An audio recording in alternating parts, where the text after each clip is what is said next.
She was pouring wine into a Duke's glass with her eyes lowered to the tablecloth, and not one person at that table thought to ask her name. He did. And when he finally learned the truth of who she was, it would not just change her life. It would burn down the house she had spent 9 years being punished inside of. But before we get to the night, the Duke of Ravensworth looked up from his glass and truly saw her for the first time. You need to understand exactly what had been taken from her, and how quietly, how patiently, one family had built an entire lie to keep it. This is Evelyn's story, and it begins the way the cruelest ones always do, with a girl who had already lost everything, being told she had never had anything to lose at all. Chapter 1. The Girl Who Poured the Wine. Prescott House sat at the edge of Hollowmere Village, like a jewel that had forgotten it was supposed to shine for someone other than itself. Its windows were tall, and its gardens were trimmed with the kind of obsessive precision that spoke less of taste and more of anxiety. The anxiety of a woman who had built her entire position in the world on appearances and knew, somewhere beneath the silk and the correct posture, that the foundation was rotten. That woman was Lady Margaret Prescott, and on the evening this story begins, she was seated at the head of her dining table, counting the minutes until her most important guest arrived. Evelyn. Margaret did not raise her voice. She never needed to. 9 years of practice had taught her that a name spoken flatly, without warmth, without even the courtesy of eye contact, did more damage than any shout. The good crystal. Not the everyday glasses. We are not entertaining farmers tonight. In the doorway of the dining room, a young woman in a plain gray dress paused with a stack of linens in her arms. She was 23 years old, though the years had given her a stillness that made her seem, at certain angles, older. The stillness of someone who had learned that reacting cost more than it was worth. "Yes, Aunt Margaret," she said, and went to fetch the crystal. She was not, strictly speaking, a servant. This was a distinction Margaret Prescott enforced with religious consistency whenever anyone from outside the household dared to ask about the pale, quiet young woman who seemed to manage half the house and eat none of its comforts. "Oh, Evelyn is family," Margaret would say, with a small laugh that suggested the very idea of anything else was absurd. "My late sister's girl. We took her in when she had nowhere else. She simply likes to help." It was, in the way that the most effective lies always are, built from a kernel of truth wrapped around a much larger and much colder falsehood. Evelyn Fairfax, though she had not heard herself called by that surname in so long that it sometimes felt like a word in a foreign language, had indeed come to Prescott House 9 years ago, at the age of 14, in the black wool of mourning, with nothing but a small trunk, and a letter her father had written her, not knowing he would be dead within the month of writing it. What Margaret Prescott had never told a single soul in Hollowmere, or London, or anywhere else in England, was that Evelyn's father had not been some obscure country relation. He had been Charles Fairfax, the Earl of Calder, Margaret's own brother-in-law, and a man whose modest but very real title and very real estate had, by the strange and narrow rules of English inheritance, passed entirely to his only child upon his death. A child who, at 14, had no understanding of estates or entails, or the particular danger of being a wealthy orphan in the care of a relative, with expensive tastes, and a husband 3 years in his grave. Margaret had understood it perfectly. There had been a fire, in the 3rd year.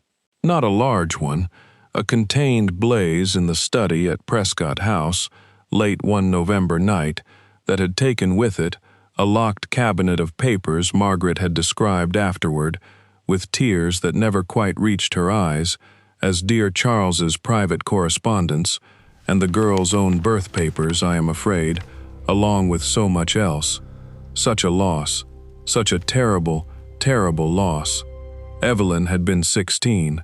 She remembered standing in the scorched study the next morning, looking at the black ruin of the cabinet and feeling something shift in her chest that she would later understand was the exact moment she stopped being the Lady Evelyn Fairfax, daughter of the Earl of Calder, and became instead simply Evelyn, a girl who existed at Prescott House on Margaret's terms and nowhere else.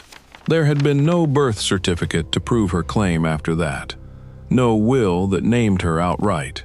Her father, a careful man in most things, had been careless in exactly one, trusting his sister-in-law's assurances that everything would be properly seen to while the girl came of age. There had been only Margaret's voice, warm and reasonable, explaining to the family solicitor that the estate income would, of course, continue to be managed on the child's behalf until she reached her majority, and that in the meantime it was only sensible, was it not, for the funds to cover the girl's keep, her education, the running of the household that sheltered her. Evelyn had turned 21 2 years ago. No one had come to explain to her what that meant, what she might have been owed, what she might have been entitled to ask for. She had simply gone on pouring wine and managing linens and being introduced, when she was introduced at all, as my late sister's girl, so good with the household. She did not know, on the evening this story begins, that a document proving every word of what had been stolen from her still existed, filed, forgotten, and utterly intact, in a dusty box in the chambers of a solicitor in London who had simply never been told to destroy it. She did not know that the man arriving at Prescott House that night for dinner had, 20 years earlier, been her father's closest friend at Cambridge. She knew only that her feet ached, that her cousin Cordelia had already complained twice about the flowers, and that somewhere in the front hall, a carriage bearing a ducal crest had just come to a stop in the gravel. Chapter 2. The Duke who noticed Alistair Renwick, 7th Duke of Ravensworth, had not wanted to come to Hollowmere. He had a great many places he would rather have been. His own estate in Kent, primarily, where the harvest was in, and the new drainage system on the eastern fields needed his attention, and where no one expected him to make conversation over a 9-course dinner with a woman whose laugh had the particular brittle quality of someone performing delight rather than feeling it.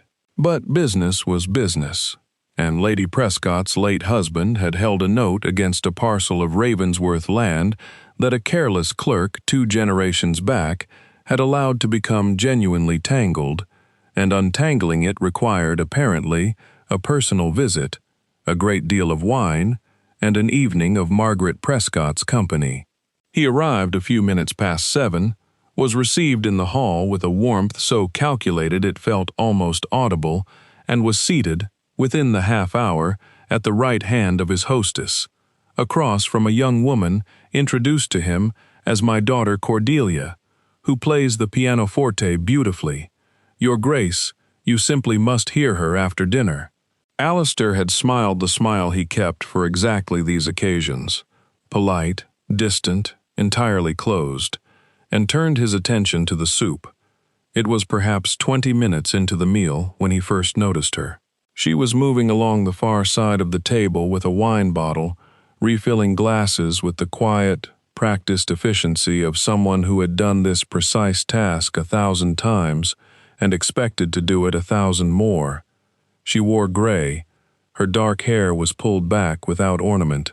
She did not speak, did not look up, did not so much as glance at the company around her, and it was precisely this that caught his attention, because everyone else in the room was performing constantly, glancing at him to gauge his reaction to every remark, and she alone was not performing at all. "More wine, Your Grace?" Margaret asked, though the question was really directed at the girl, a small flick of 2 fingers indicating his glass. The young woman came around the table and poured. Up close, for just a moment, Alistair saw her properly. The fine bones of her face, the very particular gray-green of her eyes, and something in the set of her jaw that struck him, absurdly, as familiar, though he could not for the life of him have said why. "Thank you," he said. "It was such a small thing. 2 words, offered to a servant refilling a glass, the kind of automatic courtesy any well-raised man extended without thought.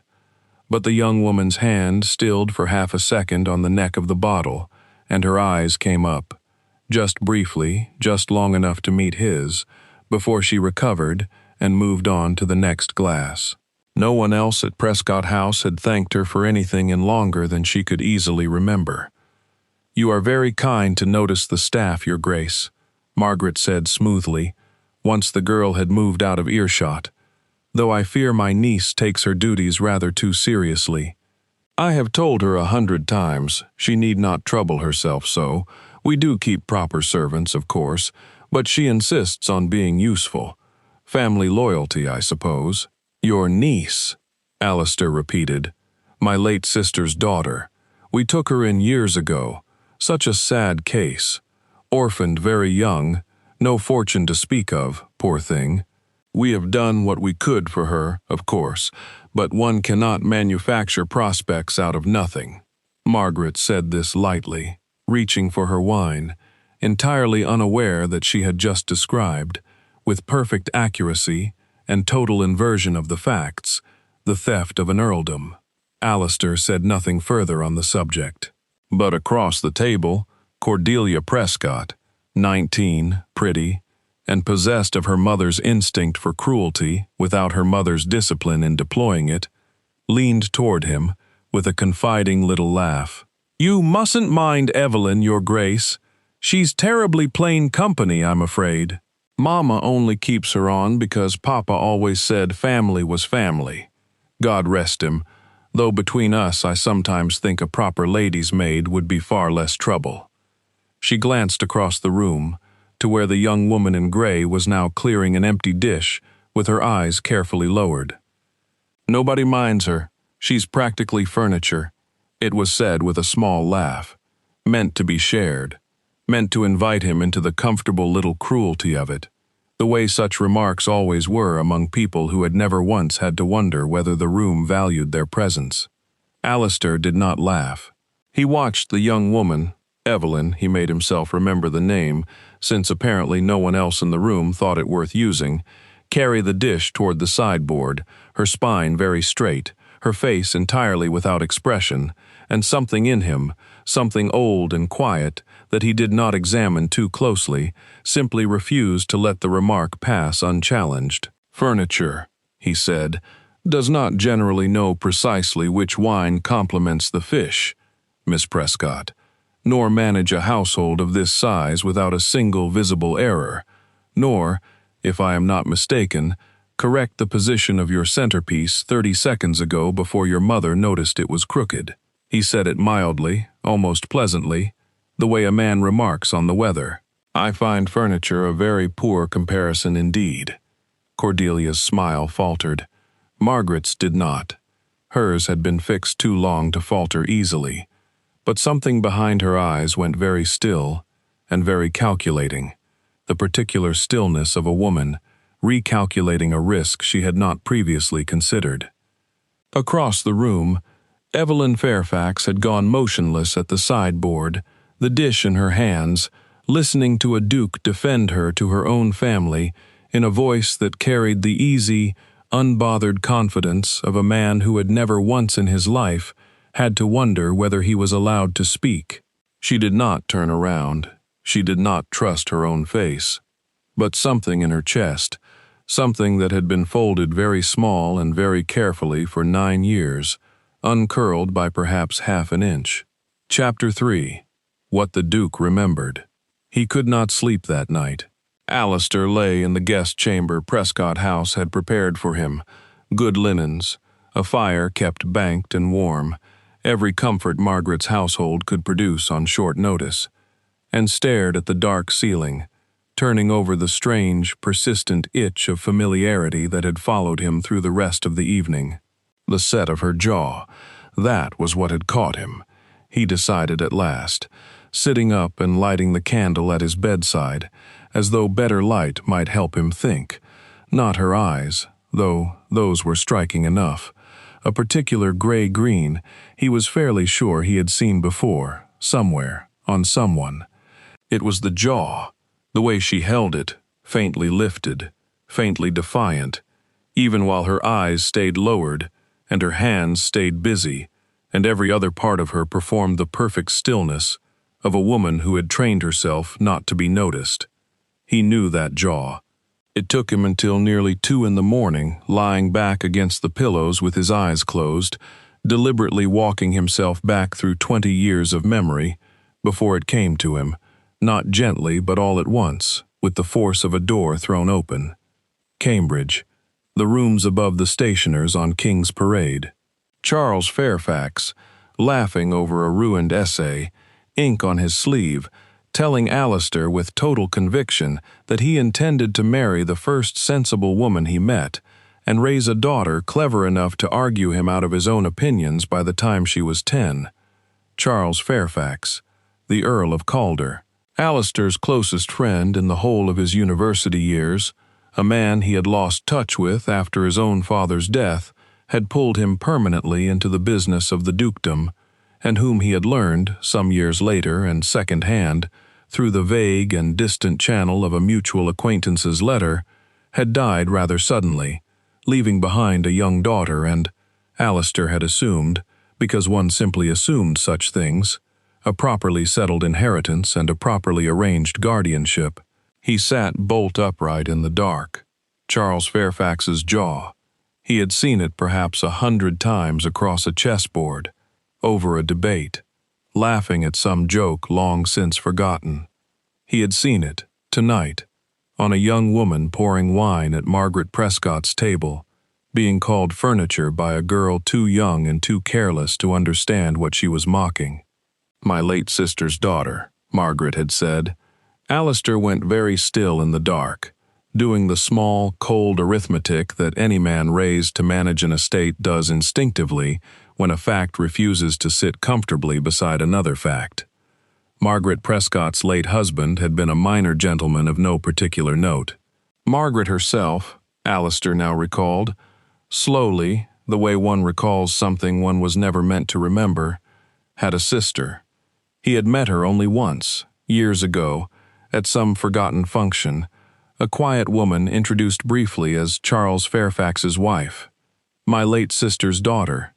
If Margaret Prescott's sister had been married to Charles Fairfax, Earl of Calder, and Alistair was now entirely certain that she had been, then the pale, silent young woman who had been described to him tonight as a poor relation, kept on through family charity, referred to by her own cousin as barely worth noticing, forced to pour wine and manage linens in a house that treated her presence as an inconvenience to be tolerated, that young woman was not a poor relation. That young woman, if the ordinary rules of English inheritance held any weight at all, was the Countess of Calder in her own right, and had been for 9 years, and did not appear to know it. Alistair did not sleep again that night. He lay in the dark of a guest chamber in a house built, he now understood with a cold and rising anger, on the careful, patient theft of a dead friend's only child, and he began, methodically, the way he approached every serious problem of business or land or law, to plan exactly how he was going to prove it. Chapter 4. A Question in the Garden. He found her the next morning in the kitchen garden, cutting herbs into a shallow basket, her sleeves pushed back and her hair coming loose from its pins in the early light, in a way that made her look, for just a moment, younger than her years. Young enough that Alistair felt something close to fury on her behalf, thinking of everything that had apparently been quietly taken from her while she learned to be useful instead of loved. "Miss Fairfax," he said. She startled, not dramatically, just a small catch of breath, a stillness, and turned to find him standing at the edge of the garden path, entirely alone, no butler, no announcement, simply the Duke of Ravensworth in his shirt sleeves at 7 a.m, looking at her as though she were the only person of consequence at Prescott House. "Your Grace." She dropped into a small, correct curtsy, the basket still on her arm. "I did not know you were awake. If you require anything, I can send for." "I require nothing from the household," he said. "I would like, if you will permit it, 5 minutes of conversation with you." Her eyes came up to his, genuinely startled now, the careful blankness slipping for just a moment, and he saw, in that unguarded second, something he suspected she had not allowed herself to feel in a very long time: hope, immediately followed by the swift, practiced suspicion of a woman who had learned that hope generally cost her something later. "I am not certain what a duke could wish to discuss with me, Your Grace." "Your father," he said quietly. "I knew him. At Cambridge. Charles Fairfax was, for a number of years, the closest friend I had in the world." The basket of herbs slipped an inch in her arms. She caught it, but her hand was not entirely steady. "You knew my father." It was not quite a question. Her voice had gone very careful, very controlled, the voice of someone bracing against a blow she could not yet identify the shape of. "I did. And I confess, Miss Fairfax, that I have spent a rather sleepless night attempting to understand how the daughter of the Earl of Calder came to be pouring wine at her own aunt's dinner table and being described, by her own cousin, as practically furniture." For a long moment she said nothing at all. The garden was very quiet around them, a blackbird somewhere in the hedge, the distant clink of the kitchen beginning its morning work, the soft rustle of wind through the herb beds. "There was a fire," she said finally, very low. "When I was 16, my aunt said it took my father's papers. His will. She stopped, and something in her jaw tightened. That same jaw he had recognized across the dinner table the night before. Charles Fairfax's stubborn, unbreakable jaw. "My birth certificate," she said. "Everything that would have proven who I was. I have not thought of myself as Lady Evelyn Fairfax in a very long time, Your Grace. It did not seem a useful thing to think." "And do you believe," Alistair asked carefully, "that the fire was an accident?" Evelyn Fairfax looked up at him then, fully, for the first time since he had known her. Not the lowered, careful gaze of a poor relation minding her place, but the direct, steady, gray-green stare of a woman who had spent 9 years swallowing a suspicion she had never once been permitted to voice aloud. "I have wondered," she said softly, "every single day since, Your Grace, whether I was foolish to survive that fire, only to spend the rest of my life pretending I had never existed before it." Alistair felt something settle in his chest. Not surprise, precisely. Confirmation.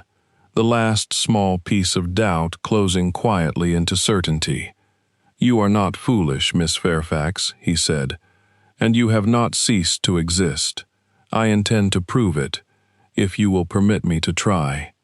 She stood very still among the herbs, the morning light catching the loose strands of dark hair at her temple, and for a long moment she simply looked at him as though trying to determine whether he was real, whether any of this was real, whether after 9 years of being told, in 100 small silences, that she did not matter enough to be seen, a stranger who had known her father 20 years ago had truly just walked into her aunt's garden and offered, without being asked, to give her back her own name. "Why would you do this for me, Your Grace?" she asked at last. "You do not know me." "I knew your father," Alistair said, "and I have watched you, for less than a day, conduct yourself with more dignity in an impossible position than most people I know manage in comfortable ones. I find I would like to know you as well, Miss Fairfax. But first, I think, I would like to see you proven, beyond any doubt, exactly who you are."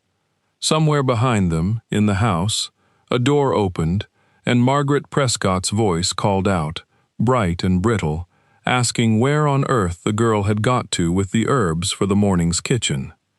Evelyn Fairfax looked toward the house, then back at the Duke of Ravensworth, and for the first time in 9 years, something that might almost have been called defiance moved across her quiet face. "Then I accept your help, Your Grace," she said, "whatever it costs."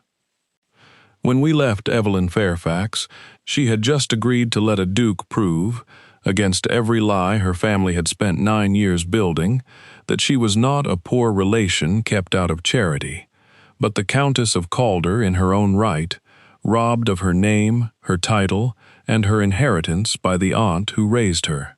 Now comes the search for the truth, the confrontation no one at Prescott House saw coming, and the single piece of paper that would undo 9 years of careful, patient cruelty. Chapter 5.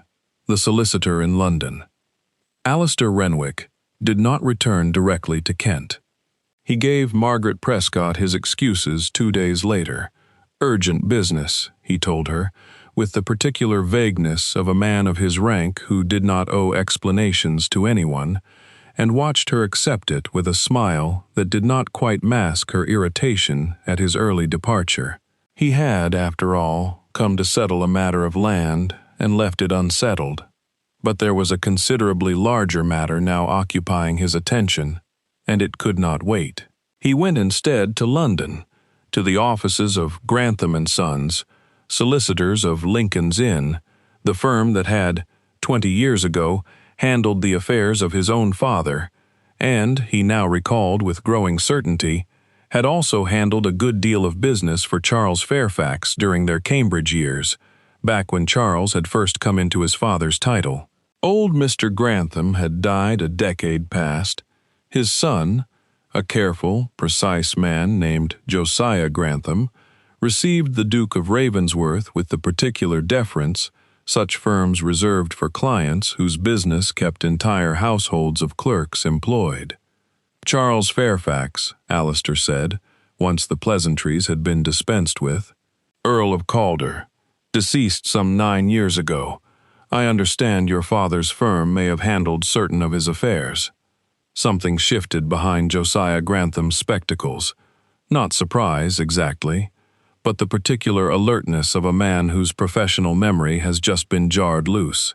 The Calder matter, he said slowly. Yes, I recall it, Your Grace, though I confess it has been some years since anyone has raised it.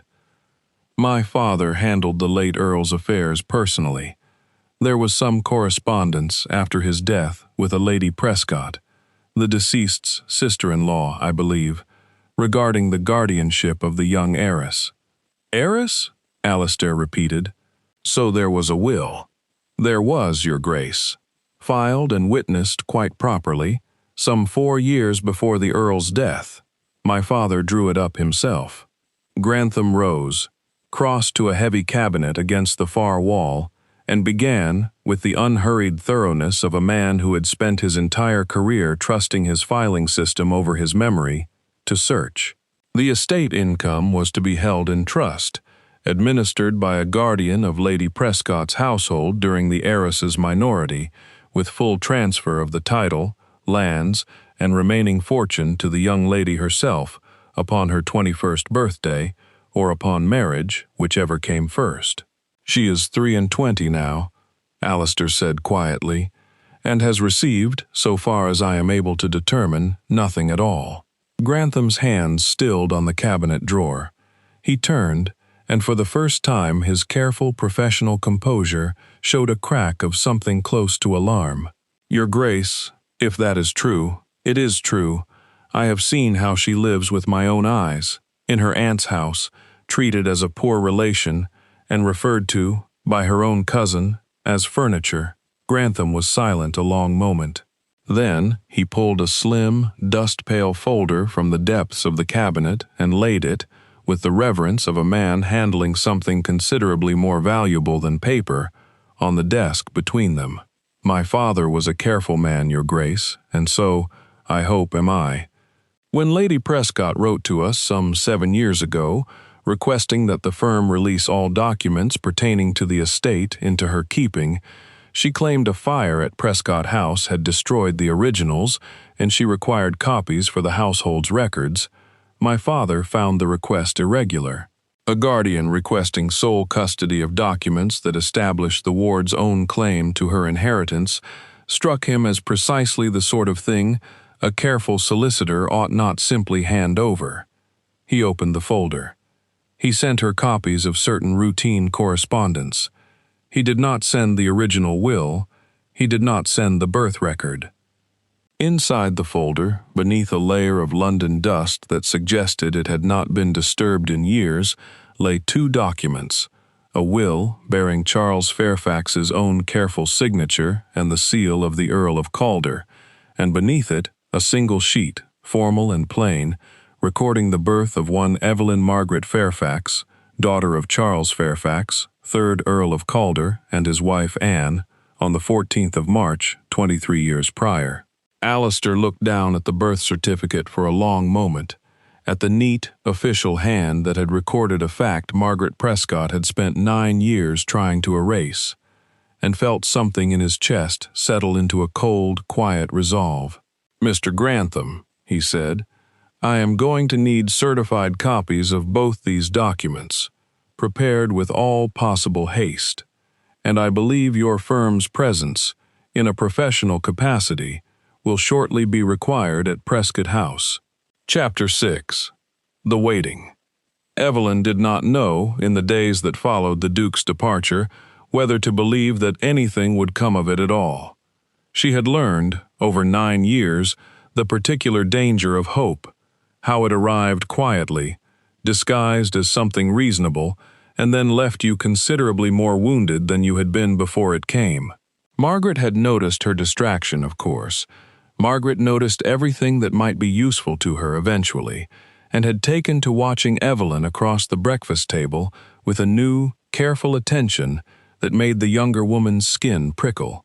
"You have been very quiet, Evelyn," Margaret observed, one gray morning nearly 2 weeks after the Duke's visit, stirring her tea with unnecessary precision.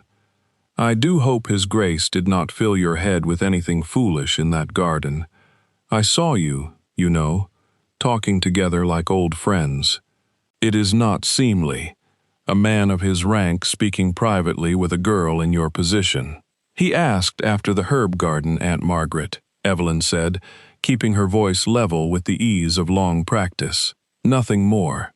Margaret's eyes narrowed, just slightly, over the rim of her teacup, the look of a predator scenting something it could not quite name. "See that it stays nothing more. Men like the Duke of Ravensworth do not concern themselves with girls like you, Evelyn, whatever fancies you might permit yourself. It would be cruel of me not to remind you of that. I should hate for you to be disappointed." Evelyn said nothing, and lowered her eyes to her plate, and thought, with a fierceness that surprised her, of gray-green eyes meeting a duke's steady gaze in a garden 2 weeks ago, and a voice saying, "I would like to know you as well, Miss Fairfax," and found, to her own quiet astonishment, that she believed him rather more than she believed her aunt. She was right to. Chapter 7. The Dinner.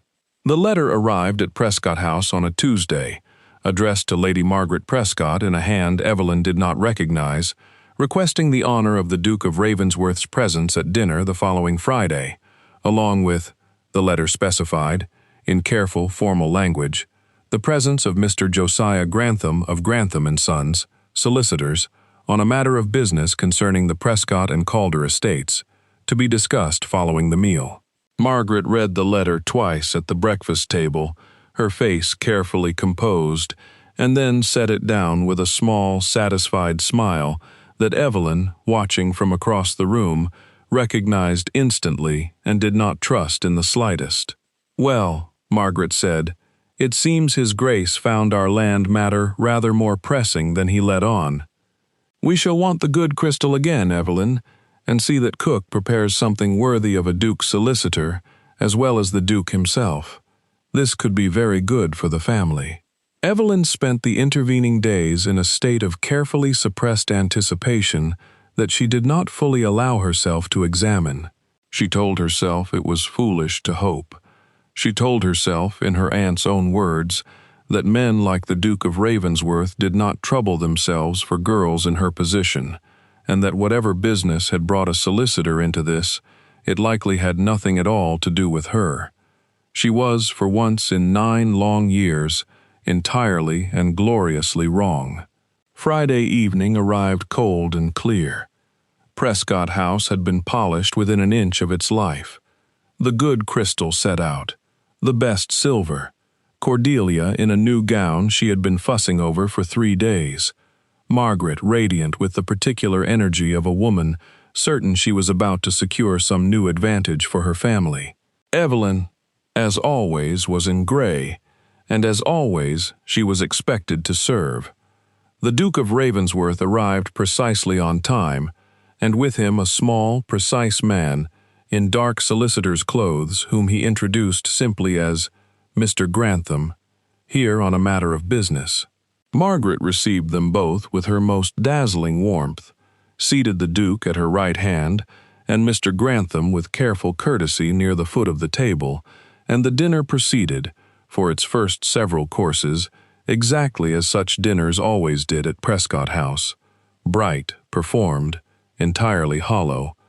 Alistair watched Evelyn move around the table in her gray dress, pouring wine, clearing dishes, her spine straight and her eyes lowered, and felt, more strongly than he had at their first meeting, the particular anger of watching an injustice continue in front of him while he waited, deliberately, for precisely the right moment to end it. The moment came with the dessert course. "Your Grace," Margaret said, leaning toward him with her wine-glass in hand, "I confess, I am most curious what business could possibly require a solicitor's presence at a family dinner. Not, of course, that we are anything but delighted to have Mr. Grantham join us." "It is a matter," Alistair said, setting down his own glass with deliberate care, "concerning an inheritance, Lady Prescott. One that was, I understand, believed lost some years ago in a fire." Something flickered across Margaret's face, gone almost as quickly as it appeared, but Alistair had spent 2 weeks now watching this woman perform warmth over a foundation of ice, and he caught it. "The fire," Margaret said carefully. "Yes, a terrible thing. We lost a great many family papers that night." "So I understand." Alistair's voice remained perfectly pleasant, perfectly mild, the voice of a man discussing the weather. "Fortunately, Lady Prescott, the late Earl of Calder was a careful man, and his solicitors were rather more careful still. Mr. Grantham, if you would." Josiah Grantham rose from his place at the foot of the table, opened the leather case he had carried in with him, and withdrew, with the unhurried formality of a man who had done this precise thing 100 times in 100 drawing rooms, 2 documents, which he laid, quite deliberately, in the center of the table, directly beside the untouched dessert plate at which Evelyn had just paused, wine bottle in hand, having been called forward to refill Cordelia's glass and finding herself, instead, frozen at the center of the room. "The last will and testament of Charles Fairfax, 3rd Earl of Calder," Grantham said, in the clear, carrying voice of a man accustomed to reading legal documents aloud. "Properly witnessed and filed with Grantham and Sons of Lincoln's Inn, some 4 years prior to his death, naming his daughter, Lady Evelyn Margaret Fairfax, sole heir to the earldom, its lands, and its remaining fortune, to be transferred to her, in full, upon her 21st birthday." He paused, letting the words settle over the suddenly silent table. "A date, Lady Prescott, which I understand has now passed some 2 years hence, without any transfer having taken place." Margaret's face had gone very white. "There must be some misunderstanding. The papers were lost in the fire. I explained to your father's firm at the time." "You explained a great deal to my father's firm at the time, Lady Prescott," Grantham said, without any particular heat, but without any particular mercy either. "Enough that he found your request for the original documents sufficiently irregular that he declined to send them. He kept copies, both of the will and of this." He laid the second document beside the first. Alistair watched Evelyn's face as she stared down at it. A single formal sheet, plain and official, recording in a clerk's neat hand the birth, 23 years prior, of Evelyn Margaret Fairfax, daughter of Charles Fairfax, 3rd Earl of Calder, and his wife Anne. Her birth certificate. The document, her aunt had told her, for 7 years, had burned to ash in a study fire along with every other proof of who she was. It had never burned at all. "This is absurd," Margaret said, her voice climbing, the warmth entirely gone now, replaced with something sharper and considerably more desperate. "The girl has been perfectly cared for in this household. I took her in when she had nowhere else to go. I raised her as my own." "You raised her," Alistair said, and now his voice had lost every trace of mildness. "As your own unpaid servant, Lady Prescott, while collecting the income of an earldom that belonged to her and spending it, I do not doubt, on this house, on your daughter's gowns, on 9 years of a life you built for yourself, on the strength of a lie you told a 14-year-old girl about a fire in your own study. A fire, I might add, that I intend to have looked into rather more closely, given how remarkably convenient its timing proved for you." The silence that followed this was total. Cordelia had gone pale and still in her chair. Even the footman standing near the sideboard had frozen, wine decanter in hand, watching. Evelyn had not moved. She stood at the center of the table with the wine bottle still in her hand, staring down at a birth certificate that named her, plainly and permanently, the daughter of the Earl of Calder. Proof, laid out on damask linen, in front of every person who had ever called her furniture, that she had never once, in 9 years, been anything less than exactly who she had always been. "Lady Evelyn," Alistair said quietly, and rose from his chair, crossing the room to stand beside her, close enough that his shoulder nearly brushed hers. "I believe this belongs to you." He picked up the birth certificate and placed it, with great care, into her free hand. Evelyn Fairfax looked down at the paper, at her own name, her father's name, her mother's name, the small, ordinary, official proof of an identity she had spent 9 years being told did not exist, and felt something break open in her chest that was not quite grief and not quite joy, but some enormous, long-suppressed combination of both. "9 years," she said softly, and her voice, for the first time at that table, was not the careful, lowered voice of a poor relation minding her place. It was clear, and it carried, and every person in the room heard it. 9 years, you told me I had nothing, that I was nothing, without ever quite saying it plainly enough to be accused of cruelty. You let Cordelia call me furniture at your own table and said nothing, because it was convenient for you that I believed it. "Evelyn," Margaret's voice had gone thin and pleading now. The performance of warmth entirely collapsed. "Whatever I have done, I did it to keep this family together, to keep a roof over both our heads." "You did it," Evelyn said, "to keep an earldom's income for yourself while I poured your wine." She set the wine bottle down on the table with a steadiness that surprised even herself, and looked at her aunt with 9 years of silence, finally given voice. "I do not know yet what the law will require of you, Aunt Margaret. Mr. Grantham has explained a great deal to me these past days, and I understand a full accounting will need to be made. But I know this much already. I will not be called furniture in this house again. I will not be called anything in this house again, because I do not intend to stay in it another night." Chapter 8. What came after? The full accounting, when it came, took the better part of 2 months. Grantham and Sons pursued the matter with a thoroughness that left Margaret Prescott's finances considerably diminished, and her reputation, in the drawing rooms of London that mattered to her most, entirely in ruins. There was no criminal charge brought for the fire. Nothing could be proven with certainty after 9 years, though Alistair privately believed, and Grantham's careful investigation strongly suggested, that the blaze had been set deliberately, in the one room of Prescott House that had held the only documents capable of exposing Margaret's fraud. What could be proven, and was 9 years of estate income diverted from its rightful heir, and the courts were considerably less sentimental about that than they might have been about an old fire with no witnesses left to testify to it. Evelyn did not stay to watch the reckoning unfold.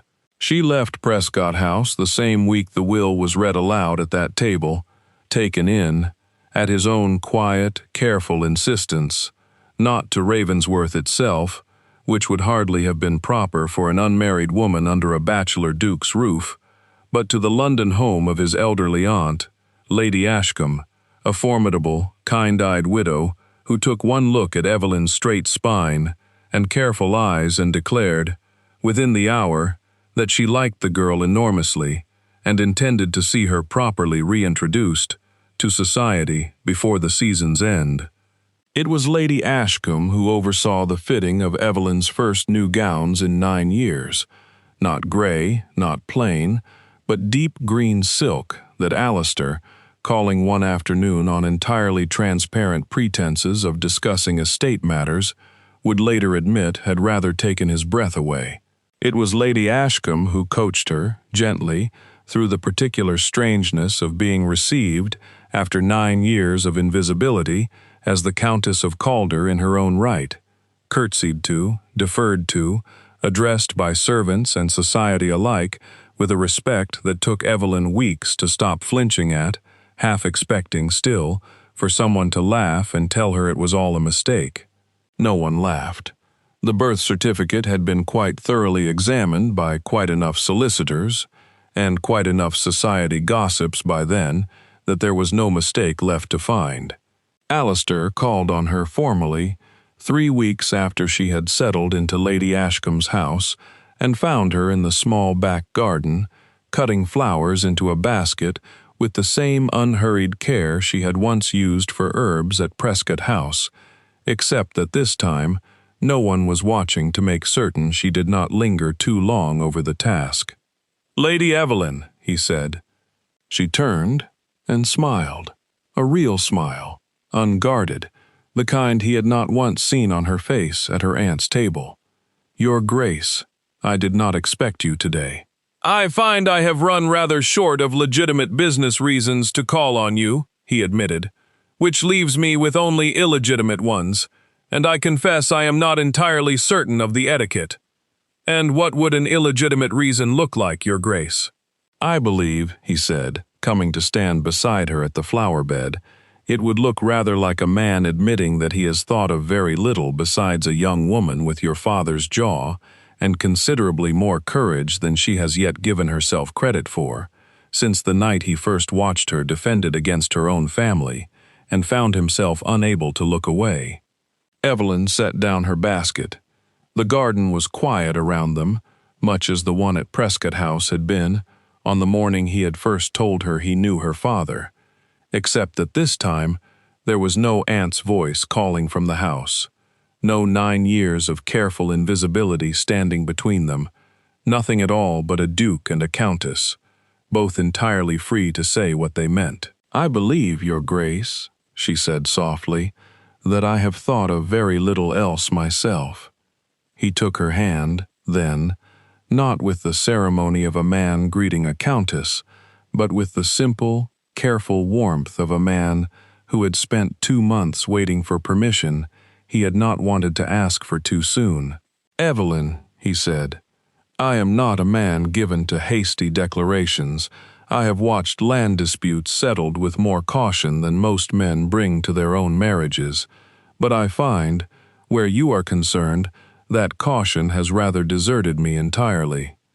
I do not wish to court you slowly, or carefully, or with any of the tedious formality my rank generally requires.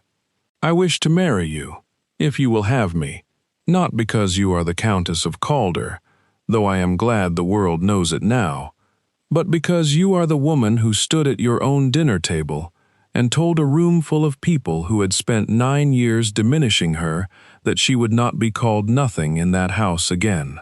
I have never in my life admired anyone so much." Evelyn's eyes were bright, and for a long moment she did not trust herself to speak at all. "You knew me for less than a day," she said finally, "before you decided to give me back my whole life." "I knew your father for a great deal longer than that," Alistair said gently, "and I like to think I would recognize his daughter's worth, even if I had never met either of you before that dinner table. But, Evelyn, I did not fall in love with the Countess of Calder. I fell in love with the woman pouring wine in gray, who never once let 9 years of cruelty make her cruel in return. The title is only, at long last, the world catching up to what I already knew. She laughed then, soft and a little unsteady, and entirely her own, and pressed her hand more firmly into his. "Then yes, your grace," she said, "I will have you. Though I warn you, I intend to keep the garden. Some habits, I find, are worth keeping, even once no one requires them of you anymore." Epilogue. The name restored. They were married the following spring at the old stone chapel on the Ravensworth estate, with Lady Ashcombe weeping happily in the front pew, and Josiah Grantham, invited, at Evelyn's particular insistence, as an honored guest rather than mere solicitor, standing witness to a document rather happier than the ones he had once carried into Prescott House. Margaret Prescott was not invited. Cordelia sent, some months later, a stiff and carefully worded letter of congratulation that Evelyn read once, folded neatly, and set aside without bitterness, because she had found, in the year since that dinner, that she had considerably better things to spend her feelings on than a family that had spent 9 years teaching her she deserved none. She kept her herb garden at Ravensworth, exactly as she had promised. She kept, too, a small locked box on her writing desk, in which she stored, wrapped in soft cloth, the original of a certain birth certificate, not because she needed it any longer to prove who she was, but because she liked, on quiet evenings, to take it out and remember precisely how much had once depended on a single sheet of paper someone had tried very hard to burn. On the evening of their first wedding anniversary, sitting together in the garden as the light went gold over the flower beds, Alistair took her hand the way he had that day among the roses and said, "Do you ever think of that dinner? The one where I first spoke to you?" "Every day," Evelyn said. "I think of a room full of people who looked straight through me for 9 years, and one man who didn't. I only thanked you for a glass of wine. You thanked me," she said, "as though I were a person. Nobody had done that in so long I had nearly forgotten to expect it." She turned her face to his, gray-green eyes bright in the fading light, entirely unafraid, entirely seen.